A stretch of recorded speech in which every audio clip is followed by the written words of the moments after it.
We provide you the platform to turn your dreams into reality. Give wings to your aspirations with KR Mangalam University.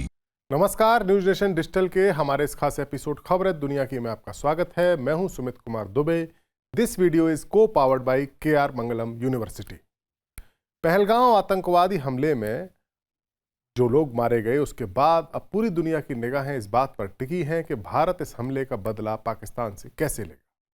इससे पहले साल 2016 में उरी में और साल 2019 में पुलवामा में हुए आतंकी हमले के जवाब में भारत ने सर्जिकल स्ट्राइक्स और एयर स्ट्राइक्स की थी। 2019 में पाकिस्तान में मौजूद बालाकोट में स्थित आतंकी ठिकानों पर इंडियन एयरफोर्स के मिराज 2000 फाइटर जेट्स ने जब बम बरसाए थे तो उसके अगले ही दिन पाकिस्तान एयरफोर्स ने भारत पर हमला किया था। इस दौरान भारत के लड़ाकू जहाज़ों के साथ पाकिस्तान के फाइटर जेट्स की डॉग फाइट भी हुई थी और भारत के MiG-21 फाइटर जेट के पायलट अभिनंदन पाकिस्तान की गिरफ्त में भी गए थे। साल 2019 की इस डॉग फाइट से भारत ने अपनी एयर डिफेंस को मजबूत करने में काफ़ी मेहनत की और अब पूरा सीन बदल चुका है। भारत के पास रूस से मिला हुआ S-400 एयर डिफेंस सिस्टम है, जिसे दुनिया का बेस्ट एयर डिफेंस सिस्टम माना जाता है, जिसके खौफ का आलम यह है कि पाकिस्तान ने अपनी सबसे मजबूत फाइटर जेट F-16 को उसकी रेंज से छुपा दिया है।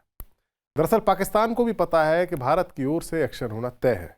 अब ये एक्शन क्या होगा ये तो किसी को नहीं पता, लेकिन पिछले अनुभव से सीख लेते हुए भारत के पास S-400 और राफेल फाइटर जेट जैसे नए हथियार जो आ चुके हैं, उसके मद्देनजर पाकिस्तान अपने एसेट्स को बचाने में जुटा है।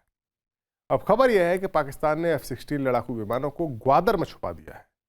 पाकिस्तान को डर है कि भारत रूस से खरीदे गए S-400 मिसाइल सिस्टम के रडार से उसके F-16 फाइटर जेट्स को ट्रैक कर सकता है।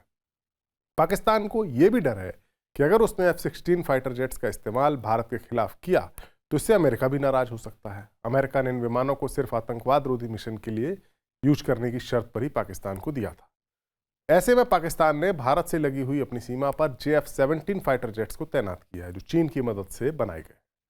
एक रिपोर्ट के मुताबिक पाकिस्तान एयरफोर्स ने अपने जो अच्छे वाले F-16 लड़ाकू जेट्स हैं, उसके बेड़े के आधे से ज़्यादा विमानों को अरब सागर तट पर ग्वादर स्थित पसनी एयरफील्ड में शिफ्ट किया है।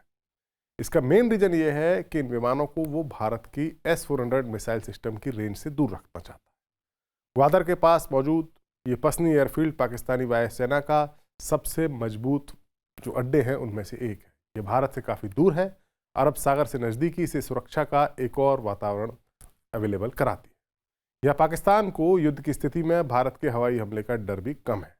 ऐसे में ज़रूरत पड़ने पर वो इस हवाई अड्डे पर तैनात अपने लड़ाकू विमानों का इस्तेमाल भारत के खिलाफ कर भी सकता है। अगर पाकिस्तान इन विमानों को सीमा के आसपास के इलाकों में रखेगा या वहाँ ऑपरेट कराएगा तो भारत को उनकी हर मूवमेंट की जानकारी मिलती रहेगी, क्योंकि S-400 का रडार काफ़ी उन्नत है। पाकिस्तान के पास जितने भी फाइटर जेट्स हैं उनमें सबसे ताकतवर F-16 ही है, जो 1980 के दशक में उसे अमेरिका ने दिए थे। पाकिस्तान के पास 80 से ज़्यादा ऐसे फाइटर जेट्स हैं। F-16 को एक बेहतरीन फाइटर जेट माना जाता है। यूक्रेन युद्ध के दौरान अमेरिका के साथी देशों ने यूक्रेन को भी ये फाइटर जेट्स दिए हैं, लेकिन इस जंग में तैनात रूस के एयर डिफेंस सिस्टम S-400 के साथ इस जेट की जब रस्साकशी शुरू हुई तो फिर ये जेट यानी F-16 कोई खास कमाल नहीं दिखा पाया। अब भारत पाकिस्तान तनाव के बीच भी इन दोनों हथियारों के बीच का कंपटीशन देखने को मिल सकता है। भारत ने रूस से F-400 मिसाइल सिस्टम की 5 स्क्वाड्रन खरीदी थी। $5.43 बिलियन का ये सौदा हुआ था। S-400 रूस में बना हुआ एक लंबी दूरी तक सतह से हवा में मार करने वाला मिसाइल सिस्टम है। इसे 400 किलोमीटर की दूरी तक फाइटर जेट्स, ड्रोन और मिसाइलों का पता लगाने, ट्रैक करने और उनको नष्ट करने के लिए डिजाइन किया गया है।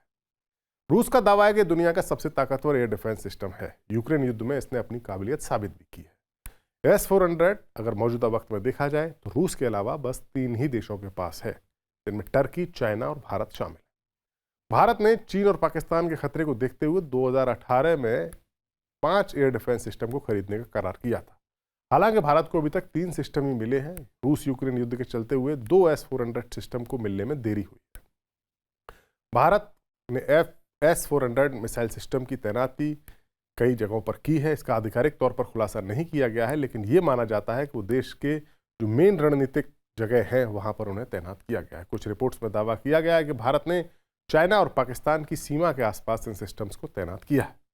S-400 की सबसे बड़ी खासियत है इसका मोबाइल होना, यानी रोड के जरिए इसे कहीं भी ले जाया जा सकता है। इसमें जो रेडार लगा हुआ है वो करीब 600 किलोमीटर की दूरी से ही मल्टीपल टारगेट्स को डिटेक्ट कर लेता है।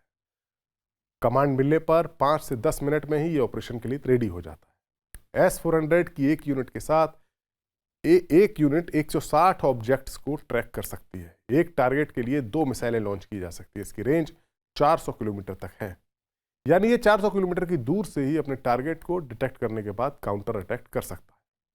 इसके साथ ही ये 30 किलोमीटर की ऊंचाई पर भी अपने टारगेट पर अटैक कर सकता है। भारत की तुलना में पाकिस्तान के पास जो सबसे मजबूत एयर डिफेंस सिस्टम है उसे चीन से उसने खरीदा है। इसका नाम है HQ-9। ऐसा माना जाता है कि चीन ने जो ज़्यादातर हथियार बनाए हैं वो रूस से खरीदकर उनकी रिवर्स इंजीनियरिंग करके ही बनाए हैं। और HQ-9 को रूस की एयर डिफेंस सिस्टम S-300 का वर्जन माना जाता है।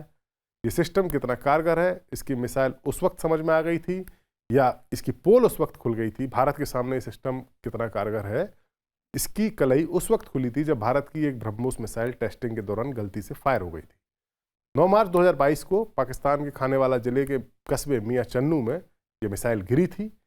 ये ब्रह्मोस मिसाइल 7 मिनट तक हवा में रही थी। 7 मिनट तक पाकिस्तान की सांसें अटकी रहीं, क्योंकि पाकिस्तान को लगा कि कहीं भारत ने हमला तो नहीं कर दिया। भारत के अंबाला सेंटर के पास से एक मिसाइल ये गलती से टेस्टिंग के दौरान फायर हुई थी। गनीमत की बात ये थी कि इस मिसाइल में कोई वॉरहेड नहीं था, लिहाजा मियां चन्नू के इलाके में कोई बड़ा नुकसान हुआ नहीं। लेकिन भारत की इस गलती ने पाकिस्तान के एयर डिफेंस सिस्टम की पोल खोल दी थी। पाकिस्तान आर्मी ने यह दावा किया था कि उसने भारत के सेंटर से सुपरसोनिक स्पीड से आते हुए एक प्रोजेक्टाइल को ट्रैक कर लिया, लेकिन वो अपनी ओर आते हुए इस प्रोजेक्टाइल को इंगेज करना या यूं कहें कि नष्ट नहीं कर सका। अगर दूसरे शब्दों में कहें तो पाकिस्तान अपनी ओर आते हुए खतरे को देखकर भी उस पर हमला नहीं कर सका था, क्योंकि पाकिस्तान के पास जो मौजूदा एयर डिफेंस सिस्टम है वो भारत की ब्रह्मोस मिसाइल को एंगेज नहीं कर सकते। ये बात साफ हो गई। भारत के S-400 के खौफ से तो पाकिस्तान अपने सबसे काबिल फाइटर जेट्स F-16 को छुपा ही रहा है। ये बात अब साफ हो चुकी है कि 2019 में जो डॉग फाइट हुई थी या दोनों देशों के बीच में जो तनाव हुआ था, तब से लेकर अब तक सीन काफ़ी बदल चुका है, सिचुएशन काफ़ी बदल चुकी है और भारत के पास राफेल और S-400 जैसे दो इतने बड़े हथियार आ चुके हैं कि राफेल के चलते भारत को शायद अब पाकिस्तान में अगर एयर स्ट्राइक करनी है तो उसे बॉर्डर क्रॉस करने की ज़रूरत नहीं पड़ेगी। और अगर पाकिस्तान की तरफ से कोई हमला होने की गुंजाइश बनती है तो S-400 मिसाइल सिस्टम पाकिस्तान में ही पाकिस्तान के फाइटर जेट्स को तबाह कर सकता है। हमारा ये वीडियो आपको कैसा लगा, कमेंट सेक्शन में जाइए और अपनी राय हमें ज़रूर दीजिए। नमस्कार।